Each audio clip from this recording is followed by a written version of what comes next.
और मनु महाराज के दो बेटे भी हैं। बड़े बेटे का नाम है उत्तानपाद। ये उत्तानपाद राजा की दो रानियां हैं। बड़ी रानी का नाम है सुनीति, छोटी रानी का नाम है सुरुचि। सुनीति का मतलब होता है शास्त्रों की नीति और सुरुचि का मतलब होता है खुद की पसंद। हर व्यक्ति की ये दो पत्नियां हैं। जीवन जीने के ये दो रास्ते हैं, एक तो शास्त्र बताता है और दूसरा व्यक्ति खुद चुनता है। तो जो शास्त्र कहता है उसको कहते हैं सुनीति। शास्त्र क्या कहता है? धर्मम चर, धर्म का आचरण करो, ये सुनीति है। लेकिन अंदर से सुरुचि बोलती है कि भैया कलयुग में धर्म वरम पे चलेगा, भूखा मरेगा। सुरुचि हावी हो जाती है सुनीति पर। सुनीति कहती है सत्यम वद, सत्य बोलो। अंदर की सुरुचि कहती पागल हो गया क्या? कलयुग में भी कोई सत्य बोलता है? आज तो ऐसा समय आ गया भैया, 20-25 वर्ष पूर्व की बात है, हम लोगों से सुनते थे कि उनको कोई कह दे कि कल तुम्हें झूठ कहना है तो रात में नींद नहीं आती थी कि कल झूठ बोलना है। और अभी कोई कह दे कि कल सत्य बोलना है तो रात में नींद नहीं आएगी। अरे बाप रे, कल सत्य बोलना है। तो हर जीवात्मा की ये दो जीवन जीने की शैली होती है। एक सुनीति जो शास्त्र कहता है, एक सुरुचि जो मन कहता है। लेकिन तुम यहां पर फल देखो, सुनीति के बेटे का नाम है ध्रुव और सुरुचि के बेटे का नाम है उत्तम। सुनीति के मार्ग पर चलोगे भैया तो जो फल मिलेगा वो ध्रुव होगा। ध्रुव माने अटल, अविचल, जिसको कोई हटा नहीं सकता। सुरुचि के मार्ग पर चलोगे तो फल उत्तम मिल सकता है, बस अच्छा हो सकता है परिणाम, लेकिन ध्रुव नहीं हो सकता। तो राजा उत्तानपाद को बड़ी रानी से प्रेम नहीं है। उसने अपनी बड़ी रानी को निकाल दिया, साथ में ध्रुव वो भी निकल गया और राजमहल में सुरुचि के साथ राजा उत्तानपाद रहते हैं।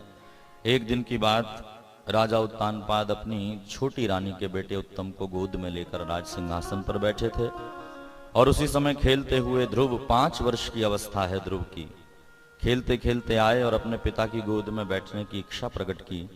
पिता ने भी अपनी गोद में ध्रुव को बैठाला, लेकिन उसी समय सौतेली मां आई, हाथ पकड़ करके ध्रुव को नीचे उतारा और कहने लगी कि उतर। जानता नहीं है किन की गोद है, ये महाराज उत्तानपाद की गोद है।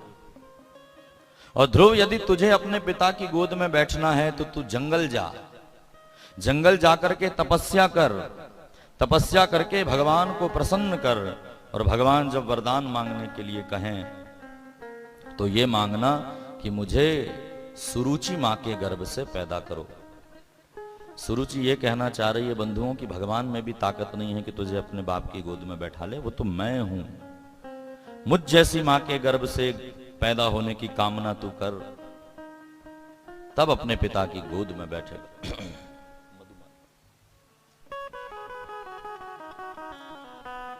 छोटा सा बालक सौतेली मां के वचनों को सुनकर रोने लगा।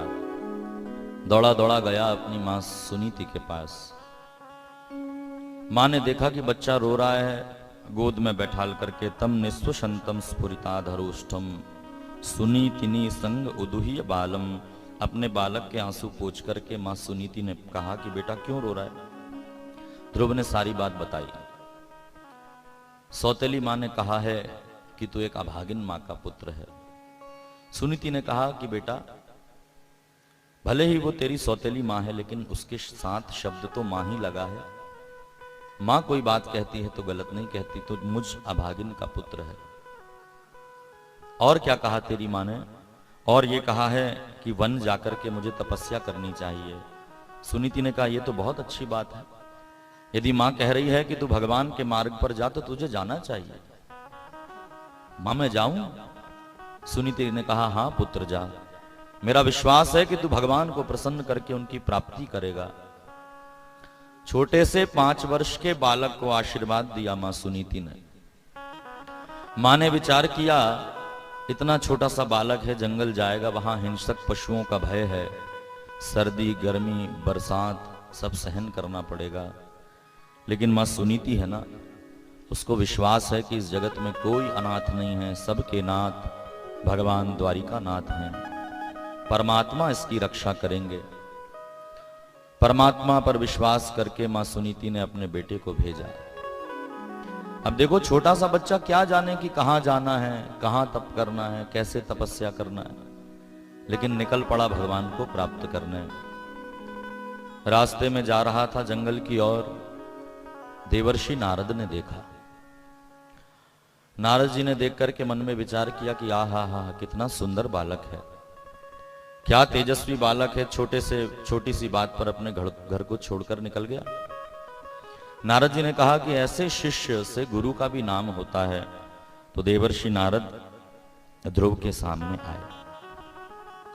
नारद जी को देखकर ध्रुव ने प्रणाम किया। ध्रुव ने इतने भाव से प्रणाम किया कि देवर्षि के दोनों हाथ ध्रुव के माथे पर उठा करके पूछा कि बेटे कौन हो तुम। ध्रुव ने कहा, मैं सुनीति और उत्तानपाद का पुत्र, मेरा नाम है ध्रुव। नारद जी ने पूछा, बेटे कहां जा रहे हो? कहा, देवर्षि जंगल जा रहा हूं। क्यों?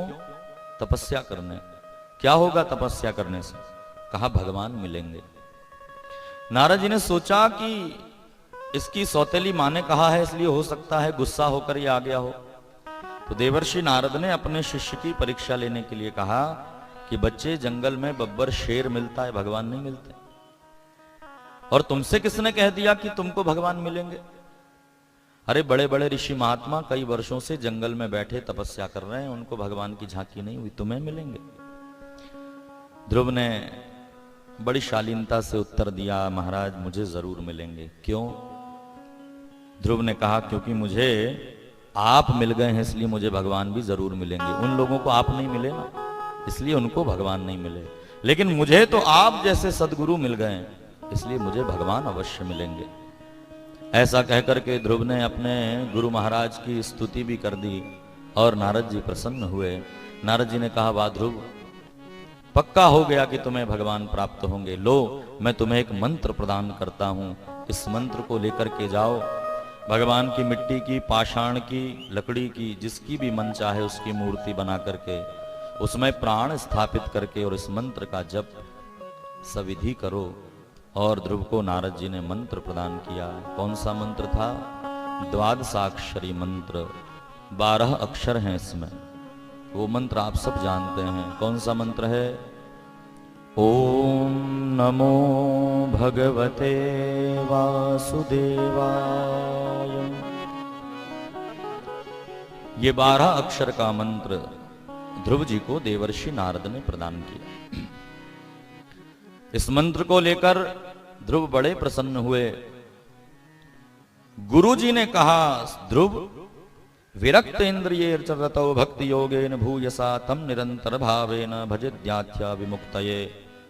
भगवान यदि प्रसन्न हो जाएं बेटा और तुमसे मांगने के लिए कहें तो देखो, राज्य वाज्य मत मांगना, भगवान से मुक्ति मांगना, भगवान से भक्ति मांगना। ऐसा कहकर गुरु ने शिष्य को उपदेश प्रदान किया और ध्रुव इस मंत्र को लेकर के पहुंचे। कहां? मधुबन। मधुबन में आकर के मिट्टी की भगवान की मूर्ति बनाई, उसमें प्राण स्थापित किए और ध्रुव जी महाराज अब तपस्या में बैठे, आसन बिछा करके बैठे और गुरु के द्वारा प्रदत्त मंत्र इसका जप करने लगे। ओम नमो भगवते वासुदेवाय। ओम नमो भगवते वासुदेवाय। बैठे बैठे 3 दिन बीत गया। 3 दिन बाद खड़े हुए अपने आसन से। 3 दिन तक लगातार इस मंत्र को जपा। बेर के फल खाए। तिरात्रांते तिरात्रांते कपित्थ बदराशनः। बेर के फल खाए और फिर तपस्या में बैठे। ओम नमो भगवते वासुदेवाय। 3 दिन बाद फिर उठते हैं, बेर के फल खाते हैं, फिर बैठते हैं, फिर 3 दिन बाद उठते हैं। 1 महीना बीत गया, भगवान नहीं आए। दूसरा महीना प्रारंभ हुआ। दूसरे महीने में आसन लगा करके ध्रुव बैठे। ओम नमो भगवते वासुदेवाय। अब अपनी आसन से 6 दिन के बाद उठते हैं। 6 दिन के बाद उठते हैं। अब बेर नहीं खाते हैं, तो गिरे हुए जो पत्ते हैं सूखे पेड़ के, उन पत्तों को खाकर पानी पी करके और फिर बैठते हैं, फिर 6 दिन बाद उठते हैं। 2 महीना बीता, तीसरा महीना प्रारंभ हुआ, भगवान नहीं आए। तीसरे महीने में 9 दिन तक लगातार एक आसन पर बैठते हैं। ध्रुव की तपस्या तो देखो, और 5 साल का बच्चा है। 9 दिन तक आसन पर बैठकर द्वादशाक्षरी मंत्र का जप कर रहे हैं। 9 दिन के बाद उठते हैं। अब बेर भी खाना बंद, पत्ते भी खाना बंद, केवल पानी पीते हैं। तृतीयम चान्मयन मासम नवमे हनी, 9 दिन के बाद केवल जल पीते हैं। 3 महीने बिता दिए, भगवान नहीं आए। चौथा महीना प्रारंभ हुआ बंधुओं, और चतुर्थम अपि वै मासम द्वादशे हनी। अब तो 12 दिन तक लगातार एक आसन पर बैठते हैं। जल पीना बंद कर दिया, केवल श्वास खींचते हैं और फिर 12 दिन की समाधि लगा करके बैठ जाते हैं, इस मंत्र का जप करते हैं। 4 महीने बीता, 5वें महीने में तपस्या पहुंची, भगवान नहीं आए। 5वें महीने में अब इस क्षत्रिय बालक ने अपनी श्वासों को भी जीत लिया। अब सांस लेना बंद, अब खड़े होकर के तप करते हैं। एक पैर पर खड़े हैं, दूसरा पैर अपनी जांघ पर रखा हुआ है और दोनों हाथ ऊपर उठा करके ओम नमो भगवते वासुदेवाय।